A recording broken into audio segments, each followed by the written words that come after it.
Halo, selamat datang kembali di One Stock Research. Di episode kali ini kita akan membahas saham value investing ya. Dimana saham value investing ini udah salah satu episode yang sering saya bahas. Mungkin dulu saya membahas contoh saham SIM ya, SIMP, terus MCOR, dan beberapa saham yang lainnya. Dan kali ini kita akan melakukan metode yang sedikit unik ya, di mana kita akan mencoba ke tracking analisa dari Bapak Lo Keng Hong melalui analisa transaksi ya. Di mana nanti kita coba tracking, Bapak Lo Keng Hong ini kan mempunyai kalau nggak salah 14 sekuritas ya. Cuman saya lihat dia ini aktif itu di 1 sampai 5 sekuritasnya aja. Nah, untuk sahamnya apa nanti kita coba bahas di next slide selanjutnya. Nah, kemarin di episode sebelumnya kan kita bahas saham ANJT ya, dimana saya bilang bahwa Lo Keng Hong ini udah jual saham ANJT-nya.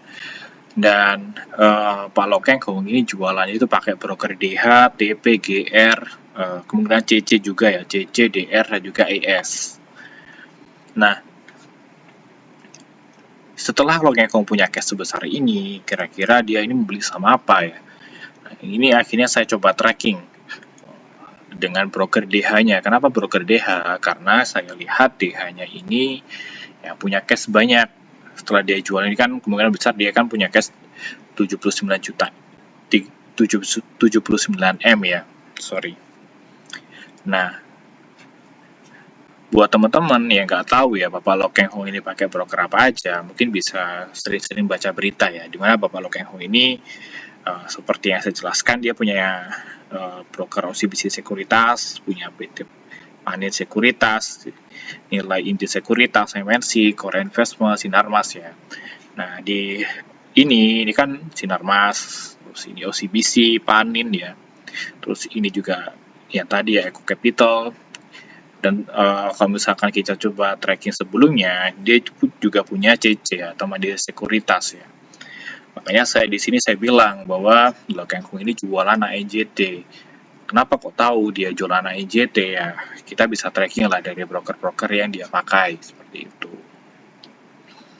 Nah, sahamnya apa? Sahamnya itu adalah saham peras ya teman-teman. Jadi kalau kita lihat analisa transaksi ya dari 1 September ya tahun 2024 sampai September tahun 2025, kita bisa lihat bahwa broker DH, terus juga broker GR, broker ES, ini membeli saham RALS ini dengan akumulasi yang menurut saya cukup besar ya, dimana kalau misalkan kita total semuanya mungkin lebih dari 60 miliar.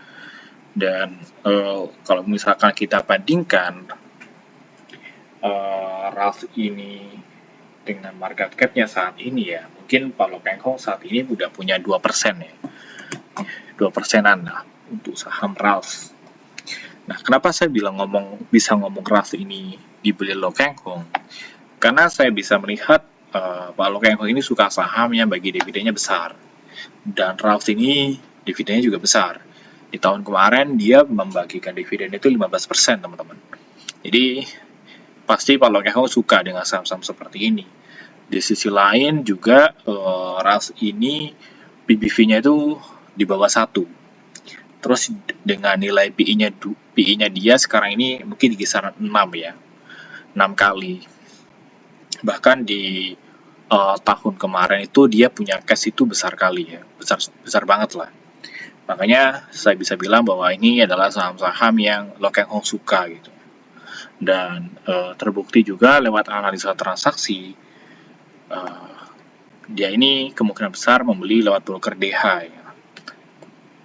Dan ini saya bilang disclaimer on ya, karena di kanal berita manapun itu belum ada Pak Lo Keng Hong bilang bahwasanya dia membeli saham RALS. Cuma di sini saya jujur ini sifatnya sedikit agak nebak ya, karena kita ngeceknya lewat analisa transaksi. Cuma teman-teman bisa nilai sendiri ya apakah benar dia beli saham RALS apa enggak melalui tesis yang saya buat saat ini, seperti itu. Nah, Kalau misalkan kita lihat dari segi pergerakan sahamnya ya, saham RALS ini sempat naik tinggi. Nah, kenapa naik tinggi? Karena dia bagi dividen. Kan tadi saya bilang bahwa dia ini bagi dividennya itu tinggi 15%. Makanya orang yang beli saham RALS ini kan kalau kita lihat dari harga 300-an ya, 320-an, dia naik sampai ke 450 lebih, bahkan hampir nyentuh 500. Kenapa? Karena ya memang dividennya besar. Dan Pak Lokeng sendiri pasti udah akumulasi cukup lama ya, bahkan sebelum dia bagi dividen ya. Dan sampai dia membagikan dividen, saat ini saham RALS sih masih sangat sideways ya, sideways dalam artian kalau misalkan teman-teman tracking ya di broker summary-nya, mungkin di 3 bulan terakhir itu broker DH itu benar-benar lagi banyak akumulasi saham RALS gitu ya.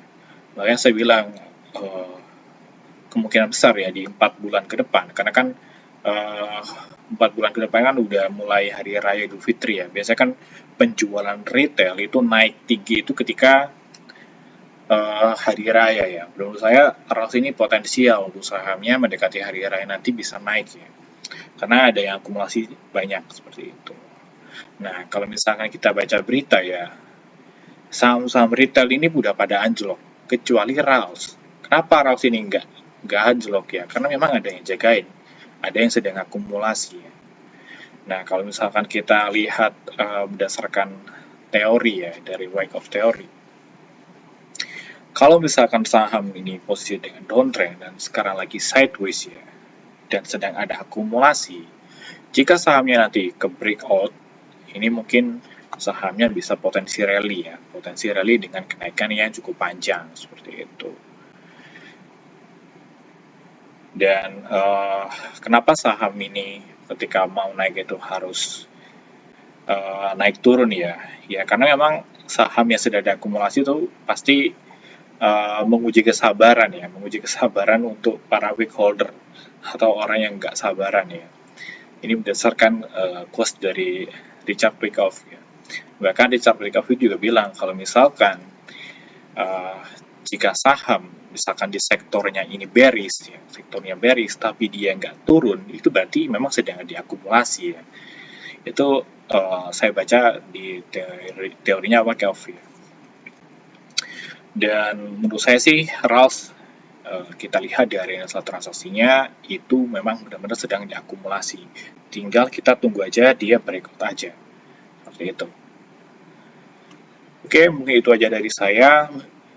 Secara singkat aja ya tentang saham RALS. Buat teman-teman yang tertarik jadi klien One-Stop Research, bisa hubungi ya di 0811-888-4657. Nanti kita bisa diskusi terkait dengan saham corporate action, saham value investing, atau saham trading ya. Nah, mungkin itu aja dari saya. Sampai jumpa di next video.